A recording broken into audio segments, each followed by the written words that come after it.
विभागीय आयुक्त कार्यालय असं आहे की नवीन नियमानुसार फॉर्म 3 नंबरचा फॉर्म भरून दिल्याशिवाय त्यांना तिकडे मतदानात सहभागी होता येत नाही किंवा मतदानाचा अधिकार प्राप्त होत नाही। त्यामुळे ते एफिडेव्हिट एक द्यावं लागतं।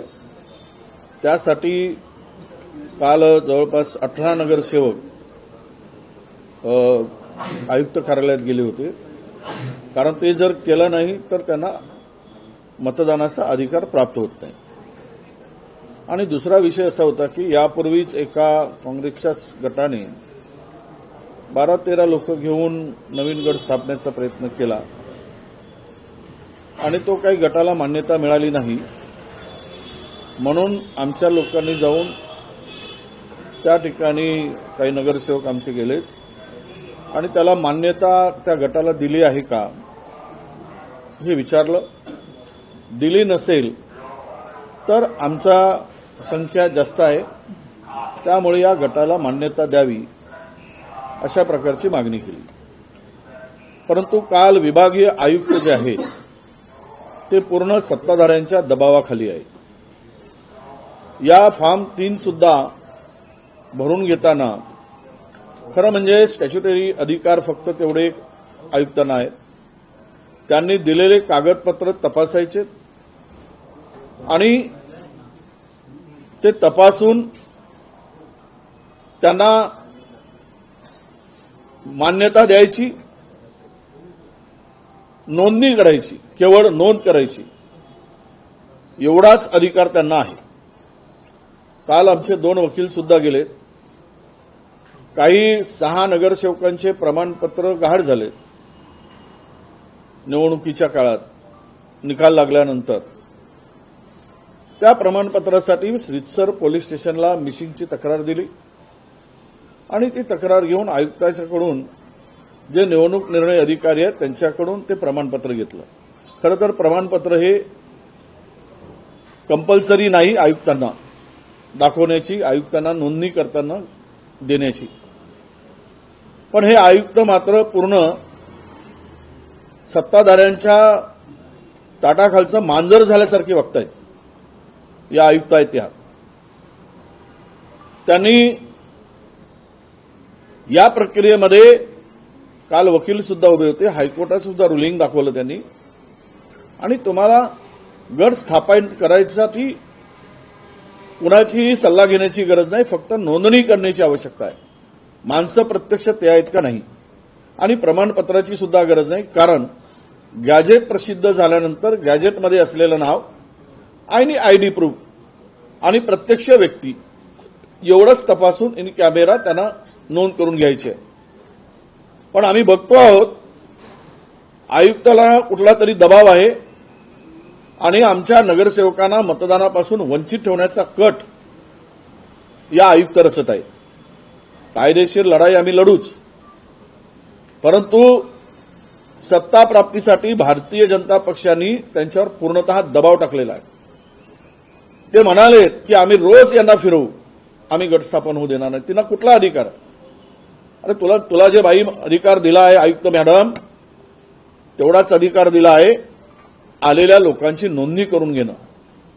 जर तुम्हाला नोंदणी करून मान्यता द्यायची नसेल तर रिटर्नमध्ये द्या की आम्ही हे करू शकत नाही किंवा ह्या त्रुट्या आहेत, ते पण द्यायला तयार नाही आणि नोंदणी करायला तयार नाही।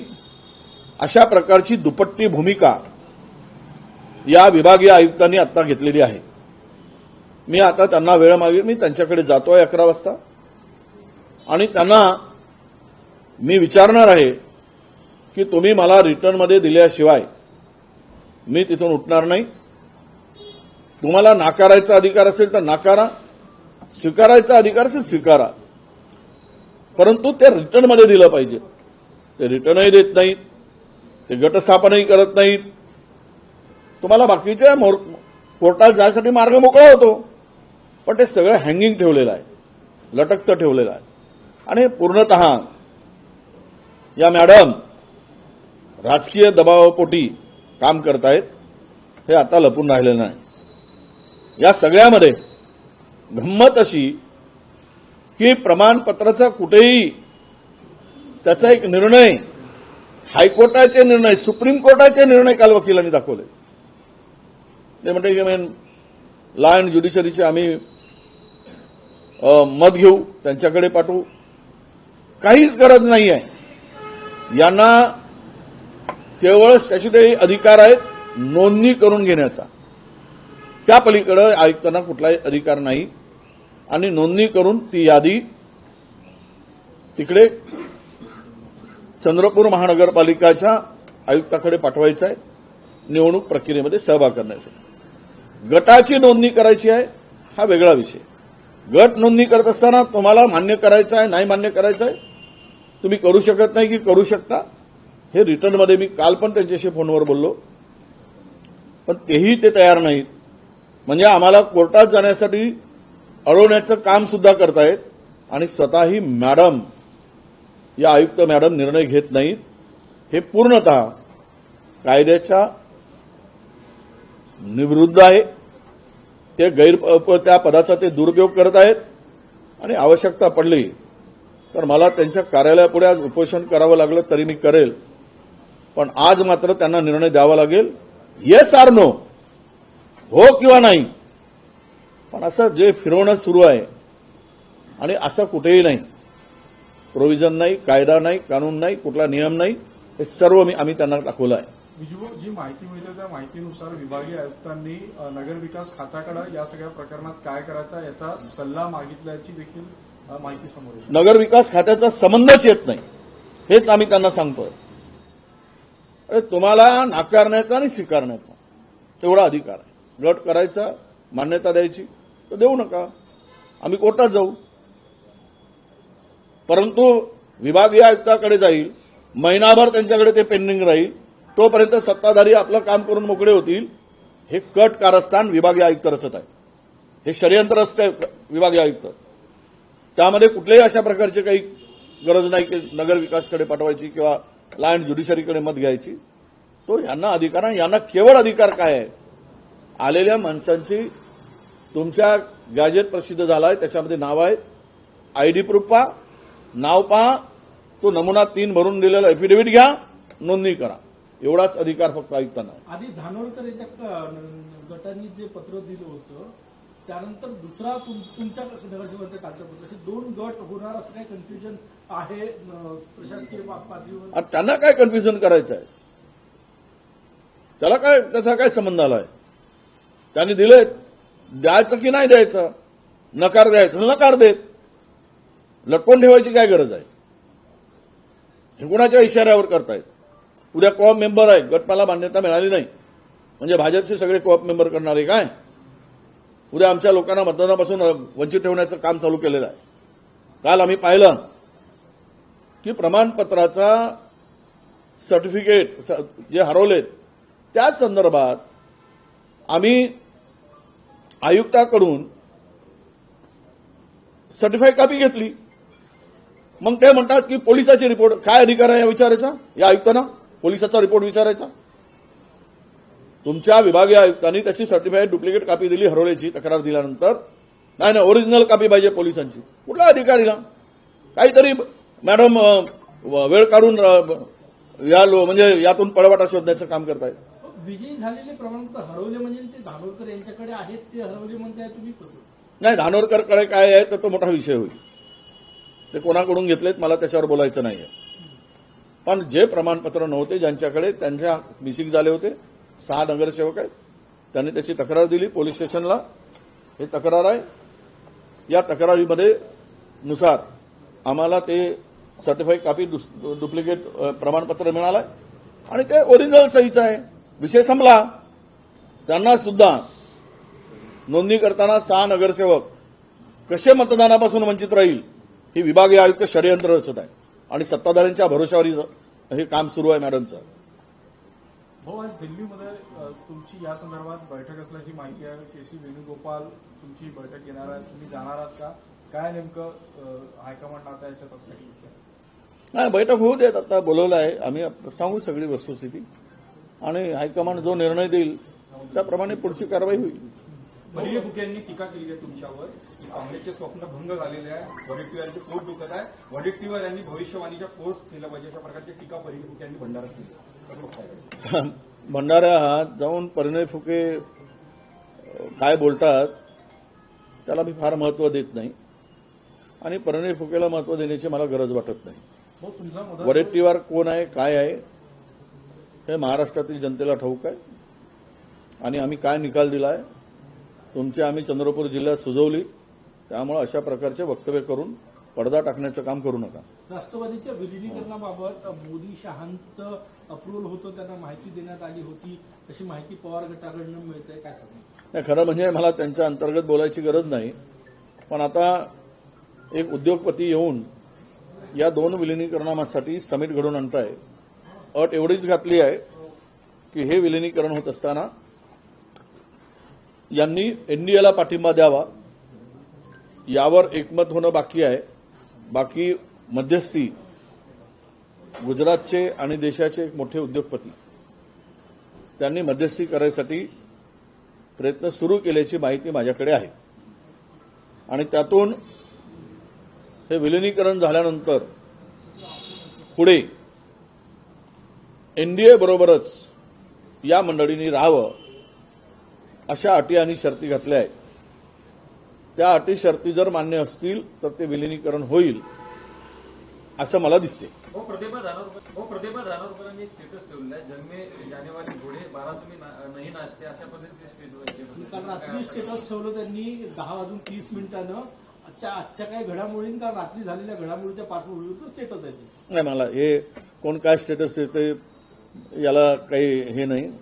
म्हणजे बिना परिश्रमाने ज्यांना काही मोबाईलच हाताळून स्टेटस ठेवायचं असेल तर त्यांना त्या स्टेटसला कोणी काही महत्व देण्याची गरज वाटत नाही. पुण्यात पुरुष लाडके लाडकी बहीण योजनेचे 1200 बनावट लाभार्थी उघडकीस आलेले आहेत. पुण्यात लाडक्या बहिणीचे 1200 बनावट लाभार्थी योजनेचा लाभ जो आहे तो पुरुषांनी घेतला आहे, 1200 लोकांच्या. आता बायकोचं नसेल खाता तर नवऱ्याने घेतला तर काय फरक पडतो? द्यायचं बहिणीलाच आहे ना. नवरा बायको काय यांच्या 1500 रुपयापासून काय डिव्होर्स घेणार आहेत काय? नाही, आता 1500 भेटणार, माझा अकाउंट नाही म्हणून नवऱ्याला सोडणार आहे काय? बायकोचं नसेल खाता, नवऱ्याच्या खात्यात गेले असतील. तपासा ना, विभक्त राहतात काय, एकत्रच राहतात ना. द्यायचे 1500 आणि गोष्टी करायच्या 15,000च्या लंब्या चवळ्या, याला काय अर्थ आहे काय? काल संजय राऊत यांनी राज्यसभेत जो आरोप केलेला आहे की शरद पवार यांनी म्हटलं होतं की यावर राजकारण करू नये, त्यानंतरही संजय राऊत यांचं असं वक्तव्य कसं बघता तुम्ही? असं आहे, या संदर्भात फार मोठा असंतोष जनतेमध्ये सुद्धा आहे. लोकांना अजितदादांचा मृत्यू अजिबात जो अपघात झालाय तो पटतच नाहीये. त्यामुळे हे अनेक तर्क वितर्क सगळी कळली जात आहेत. कोणी तर असंच म्हणतायत की ते अजितदादा अजून जिवंतच आहेत. कोणी म्हणतायत 6 जगण्या होत्या त्यातली 5च मृतदेह कसे निघाले, आणि कोणी म्हणतायत की ते पायलट वेळेवर का बदलला. हे असे अनेक गोष्टी शंका घेण्यासाठी आहे. त्यामुळे एवढ्या मोठ्या नेत्याचा, लोकप्रिय नेत्याचा मृत्यू होतो त्यावेळेस हे संपूर्ण चौकशी होणे आणि यातून दूधचा दूध पाणी का पाणी होणं. काल जे तो पत्रकार उर्फ नेता बन जो म्हणला ना, त्या बनच्या म्हणण्याप्रमाणे ही चौकशी त्यांनी म्हणलं की वडेट्टीवारांनी पुरावे द्यावेत. आता मी काय सीबीआयचा माणूस आहे पुरावा द्यायला? त्याला सरकार तुझी, सर्व तुमचं, केंद्रात तुमचा, राज्यात तुमचा, पुरावे तुम्ही गोळा करा. मी काय कोणाचं नाव घेतलंय की हे दोषी आहेत की ते दोषी आहेत? म्हणजे हे तर उलटा चोर कोतवाल को पूछे तेरे पास में प्रूफ क्या है, चोरी का माल खुद के हात में नाही, असा तो प्रकार आहे. त्यामुळे संजय राऊतांच्या आरोपाच्या संदर्भात हे फार गांभीर्यानं घेतलं पाहिजे. एक खासदार पार्लमेंटमध्ये ऑन रेकॉर्ड हे जर वक्तव्य करतो आहे त्याचं गांभीर्य लक्षात घेतलं पाहिजे आणि त्या दृष्टीनं चौकशी झाली पाहिजे असं मला वाटतं. विमान अपघातानंतर पहिल्यांदा सीआयडी चौकशी जाहीर करण्यात आली, हे पण एक अमेझिंग गोष्ट. सीआयडी चौकशी आता महाराष्ट्रामध्ये दिल्लीशी सुरू आहे. चौकशी सीआयडी म्हणजे शुद्ध वेळकाळूपणा असं मी मानतो. सीआयडी चौकशीमध्ये 5% सुद्धा काही निष्पन्न झाल्याची माहिती माझ्याकडे नाही. गेल्या 30 वर्षात मी पाहतोय. त्यामुळे ही चौकशी सीबीआय लेव्हलवर व्हावी अशी सगळ्यांची मागणी आहे. त्या दृष्टीने प्रयत्न केले पाहिजे. भाऊ, अजितदादांच्या पक्षाचे एक राजकीय सल्लागार आहेत नरेश अरोरा. डिझाईन बॉक्स नावाची कंपनी त्यांची आहे आणि त्यांनीच त्यांच्या पक्षाला पिंक कलर दिला असं बोललं जातं. पण त्यांच्या निधनानंतर ते त्यांच्या बैठकीत सुद्धा पक्षाच्या बसले, पण त्यांना नंतर बाहेर काढण्यात आलं. राजकीय पक्षांसोबत हे जे सल्लागार कंपन्या यांची ही जी पद्धत आहे अशी नवीन, काय बोलायचं? नाही, सल्लागार कंपन्या या निवडणुकीच्या स्ट्रॅटेजीसाठीच बनवल्या जातात किंवा काम करतात. आणि हे काही सल्लागार फुकट नसतात ना, हे त्याचा मोबदला घेतात. पैसे घेऊन या कंपन्या व्यावसायिक दृष्टीनं काम करणाऱ्या कंपन्या आहेत. त्याचा इन्व्हॉल्वमेंट पक्षात किती असावा, कोर कमिटीमध्ये, कोर बैठकीमध्ये, हा तो त्या पक्षाचा अधिकार आहे.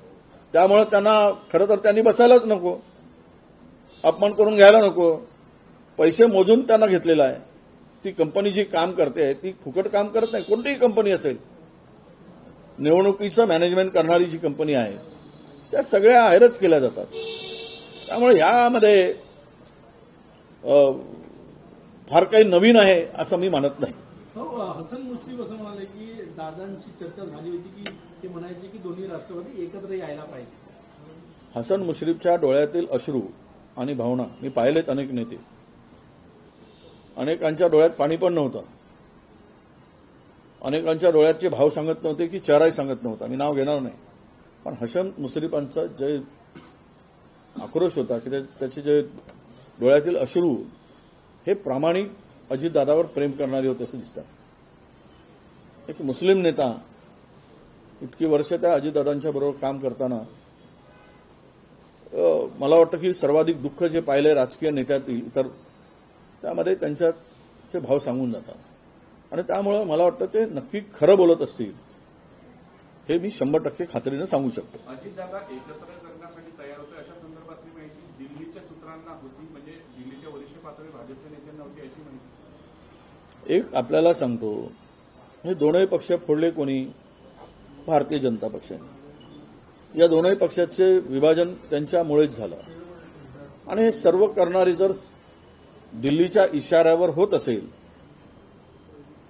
तर त्यांना फोडण्याचा अधिकार जसा आहे तसा विलिनीकरणाचा अधिकार सुद्धा प्राप्त झाला असेल. म्हणून त्या पद्धतीनं हे स्टेटमेंट केले जातात असं माझं मत आहे. तो जिस तरीके से संजय राउत ने राज्यसभा में जो बयान दिया है संजय जताया, देखिए ये इन्होंने पार्लियामेंट में बात की है, ऑन रिकॉर्ड है. अगर कोई इस तरह की बात करते हैं, आरोप करते हैं या इसके बारे में बताते हैं तो ये इसको थोड़ा सा सीरियसली लेना चाहिए, गंभीरता से लेना चाहिए और इसका कॉग्निशन लेना चाहिए. यह हमारा कहना है. रहा सवाल इस आरोप के पीछे की चौकसी हो और सच्चाई जनता के सामने आए. अभी भी कोई महाराष्ट्र के लोगों को ये जो विमान का क्रैश हुआ ये अभी भी नहीं पट रहा है कि अजित दादा का मृत्यु इस हादसे में हुआ है. तो सच्चाई सामने आने के लिए इसकी उच्च स्तरीय जांच हो और विशेष रूप से संजय जी राउत साहब ने जो कहा है ऑन फ्लोर, वो कई बाहर ऐसा बात नहीं किया है. उन्होंने तो फ्लोर पे बात किया है, पार्लियामेंट के अंदर में बात किया है. तो इसको सीरियसली लेकर इसकी जांच हो, इसके पीछे का पूरा राज ओपन होना चाहिए ऐसा हमें लगता है. अमेरिका ने भारत पर जो टैरिफ लगाया था उसे घटाकर 18% कर दिया गया है. प्रधानमंत्री नरेंद्र मोदी जी ने एक्स पर पोस्ट करते हुए कहा ट्रम्प हमारे अच्छे मित्र है और 140 करोड़ भारतवासियों की ओर से मैं उनका धन्यवाद करता हूं. उन्होंने टैरिफ 18% नहीं, मुझे लगता है कि ये तो ठीक किया है. अमेरिका ने टैरिफ कम किया है, इम्प्लीमेंट कब होता है वो देखेंगे. पर वो ट्रम्प को लोग सर्किट मानते हैं। अमेरिका के प्रेसिडेंट को लोग सर्किट मानते हैं हमारे हिंदुस्तानी भाषा में। तो सर्किट कब गिड़गिड़ जैसा रंग बदलेगा इसका कोई भरोसा नहीं। इसके पहले भी प्राइम मिनिस्टर के दोस्त वो रहे थे, बीच में दुश्मनी हुई, फिर से अगर दोस्ती होती है तो देश के लिए दीर्घकाल चले, लंबे दूर तक चले और हिंदुस्तान को फायदा हो। ये सब हिंदुस्तान की जनता की इच्छा रहेगी, पर यह टिकना चाहिए, टिकाना चाहिए। आजकल तो मैंने कहा, कल भी हमारी कोई नेबर कंट्रीज हमारे साथ नहीं है, तो दूर दूर तक जो अमेरिका दिखते वो तो भी कम से कम हमारे साथ बनी रहे। गिरिराज सिंह जो केंद्रीय मंत्री है, उन्होंने ऐसा कहा है कि ममता बनर्जी चोर है, उन्हें जेल में होना चाहिए। वो गिरिराज सिंह को कौन काम में लेते हैं, उनकी क्या अहमियत है? अब चोरों की यादी बनाए तो आधा हिंदुस्तान खाली हो जाएगा, और शुरुआत कहां से करना है ये भी देखना पड़ेगा। जो लड़ता है वो चोर होता है, देशद्रोही होता है, और इनके सुर में जो सुर मिलाता है वो देशप्रेमी होता है। ये जो भाषा परिभाषा बनाई गई है उसके तहत वो बात करते हैं, इससे ज्यादा उनको महत्व देने की जरूरत नहीं है। हो चंद्रपूरवर एक प्रश्न, उबाठा आणि वंचितचे जे उबाठाचे ऍक्च्युली जिल्हा प्रमुख जे आहेत गिरे, त्यांनी असं सांगितलं की आम्हाला जो महापौर पद देईल त्याच्यासोबत जाऊ, भाजपसोबत सुद्धा चर्चा सुरू आहे। नाही, ह्या मला वाटतं की जसं काय आता देशाची सत्ता महाराष्ट्राचा मुख्यमंत्री चंद्रपुरातून निवडला जाणार आहे, अशा प्रकारची चर्चा सध्या रंगत आहे। मुख्यमंत्री म्हणजे महाराष्ट्राची सत्ता आता यातून हलणार आहे किंवा बसणार आहे। एक तर दोनही पक्षाकडे बहुमत नाही, त्यांच्याकडेही नाही ना आमच्याकडेही नाही। फुकटचा घंटा आम्ही हलवतात मंदिरात जाऊन, कशाला हलतो मला काही कळत नाही। अरे ज्यांच्याकडे ते संख्याबळ जुळतील त्याचा महापौर होईल, आमच्याकडे नाहीत ना भाजपकडेही नाही आहे, याची चर्चाच होत नाही। जसं काय आमच्याकडे बहुमत आहे काँग्रेसकडे, आणि बहुमत असताना सुद्धा सत्ता बनवत नाही, अशा प्रकारचं चित्र रंगवलं जात आहे। आम्हाला सुद्धा 4-5 लोकांची आवश्यकता आहे, त्यांना सुद्धा आवश्यकता आहे 10-15 लोकांची, 10 लोकांची, 12 लोकांची। आता हे लोक मधात आहेत, निश्चित रूपाने यांची बार्गेनिंग पॉवर वाढली आहे। यांना वाटतंय की या दोघांनाही गरज आहे, जो हमारे को ज्यादा देगा वो हम उसके साथ चलेंगे, असे वक्तव्य मी आता ऐकतोय। पण त्याला काही वैचारिक आणि आमच्या आघाडीचा धर्म सुद्धा आहे। मला विश्वास आहे शिवसेना उभाटा या परिस्थितीमध्ये भाजपला सहकार्य करणार नाही। कुठल्याही प्रलोभनाला आणि पदाला बळी न पडता ते आमच्या बरोबर राहील असा मला विश्वास आहे। थँक्यू।